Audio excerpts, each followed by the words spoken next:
Metabolism TV आपका स्वागत है। आपके चयापचय और स्वास्थ्य के बारे में सही जानकारी का स्रोत। एंटीबायोटिक के नुकसान के बारे में मैं फ्रैंक सुआरेज हूं, आपसे मोटापा और मेटाबॉलिज्म के विशेषज्ञ के रूप में बात करने वाला हूं। मैं आज आपसे एंटीबायोटिक्स और उनके द्वारा होने वाले थोड़े नुकसान के बारे में बात करना चाहता हूं। एंटीबायोटिक्स ने साबित किया है, शोधकर्ताओं ने हाल ही में एक अध्ययन प्रकाशित किया है, वैज्ञानिक आकर्षक, बहुत संपूर्ण और स्थायी संचयी क्षति के बारे में जो वे कारण बनाते हैं एंटीबायोटिक्स। मैं ये कहकर शुरू करना चाहता हूँ, वास्तव में मैं ये कहकर शुरू करना चाहता हूँ कि वर्ष 1928 से मैं एक पल के लिए बोर्ड पर जा रहा हूँ जो 1928 में बनाया गया था। ये बोर्ड 1928 में पहली बार निकला था। उस समय यह एक महत्वपूर्ण विकास था और इसे बनाने में कई लोगों ने मेहनत की थी। ये बोर्ड उस समय के लिए एक नई शुरुआत का प्रतीक था। पेनिसिलिन की खोज चिकित्सा के क्षेत्र में एक महत्वपूर्ण उपलब्धि थी। यह पहला एंटीबायोटिक था जिसने बैक्टीरिया के संक्रमण का प्रभावी ढंग से इलाज किया।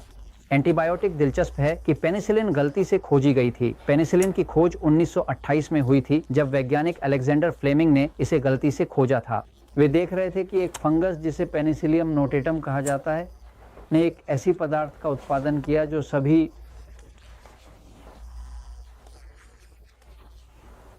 आसपास की बैक्टीरिया मर गईं, और इस तरह उन्होंने देखा लेकिन ये कर रहा है, मार रहा था, और फिर इसे पेनिसिलिन कहा गया क्योंकि ये एक फफूंद से आया था जिसे पेनिसिलियम नोटेटम कहा जाता है।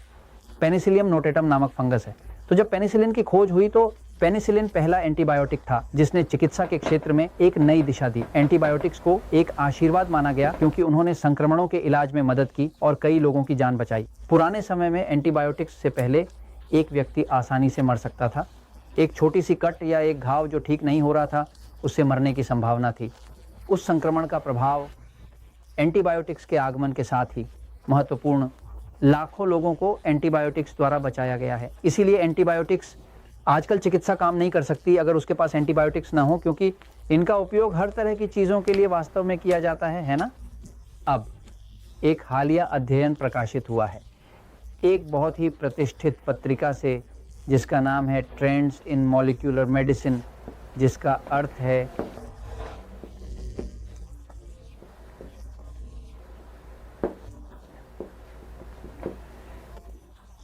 मॉलिक्यूलर मेडिसिन में रुझान। ये अनुसंधान की सबसे महत्वपूर्ण पत्रिका है और अभी एक बहुत ही दिलचस्प अध्ययन सामने आया है जहां मूल रूप से ये दिखाया गया है कि ये सच है कि एंटीबायोटिक्स ने कई चीज़ों का इलाज किया है और यह एक आशीर्वाद रहा है, जीवन बचाना है ना। लेकिन उन्होंने अभी अभी खोजा है और साबित किया है कि जितना अधिक एंटीबायोटिक का उपयोग किया जाए सही है, अधिक बार बार होने वाले संक्रमण देखने को मिलेंगे। यानी उन्होंने एक अध्ययन किया जो इस बात की पुष्टि करता है कि संक्रमण की घटनाएं बार बार हो सकती हैं। हजारों लोगों को देखा और देखा, वे यह साबित कर सके कि जितने अधिक एंटीबायोटिक्स का उपयोग किया जाता था, व्यक्ति को अधिक संक्रमण होते थे। जितना कम उपयोग करता उतने कम संक्रमण होते थे। जांच करते हुए विषय पर शोधकर्ताओं का निष्कर्ष है कि बात पूरी तरह से तार्किक है। ये है कि एंटीबायोटिक्स कैसे मारते हैं। ये प्रक्रिया वास्तव में शब्द एंटीबायोटिक का अर्थ अर्थात जीवन के खिलाफ है, क्योंकि बायोटिक का मतलब जीवन होता है। एंटीबायोटिक्स केवल बैक्टीरिया को मारते हैं। एंटीबायोटिक्स वे वायरस पर बिल्कुल भी असर नहीं करते, लेकिन बैक्टीरिया को मारते हैं। क्या होता है अंदर? आंत की बात करें तो शरीर की आंत को हम एक नली की तरह कह सकते हैं, है ना। ये एक नली है जो ये लगभग 7 मीटर लंबा है, यानी 21 फीट लंबा, और इसके अंदर कुछ जीव रहते हैं जिसे माइक्रोबायोटा कहा जाता है। माइक्रोबायोटा जो और कुछ नहीं बल्कि आंतों की वनस्पति भी है। आंतों की वनस्पति लगभग 5000 से अधिक विभिन्न प्रकार की बैक्टीरिया से बनी होती है, जिनमें से अधिकांश बैक्टीरिया लाभकारी होते हैं। ये बैक्टीरिया हमें पाचन में मदद करते हैं, पोषक तत्व बनाने में सहायता करते हैं। उदाहरण के लिए एक बैक्टीरिया है जो बायोटिन का उत्पादन करता है, जिसे विटामिन जो आपके बालों को गिरने से रोकता है या आपके नाखूनों को नरम होने से बचाता है, और ये एक एंटी फंगस और एंटी कैंसर विटामिन भी है ना। मतलब कि वे भी अच्छी बैक्टीरिया जो वहाँ रहते हैं, जिन्हें आंतों की वनस्पति कहा जाता है, वे अवशोषण करते हैं और बुरी बैक्टीरिया से लड़ते हैं जो संक्रमण का कारण बनती हैं। और इसके अलावा उनमें से कुछ बैक्टीरिया संदेशवाहक भी होती हैं, जिन्हें पहले ही खोजा जा चुका है कि वे संदेशवाहक हैं जब कोई संक्रमण या कुछ संक्रामक प्रवेश करता है। ये अच्छी बैक्टीरिया प्रतिरक्षा प्रणाली को सूचित करते हैं, अरे वहाँ एक संक्रमण है, कि वे हमला करने के लिए जाएं ताकि वे शरीर की रक्षा करने के लिए जाएं। तो जब एंटीबायोटिक्स का उपयोग किया जाता है, सारी माइक्रोबायोटा पूरी तरह से मर जाती है। जब सारी माइक्रोबायोटा मर जाती है, जो कि अच्छी बैक्टीरिया होती हैं, बुरी बैक्टीरिया मर गई लेकिन अच्छी भी मर गई, अब शरीर रह गया है बिना सुरक्षा के।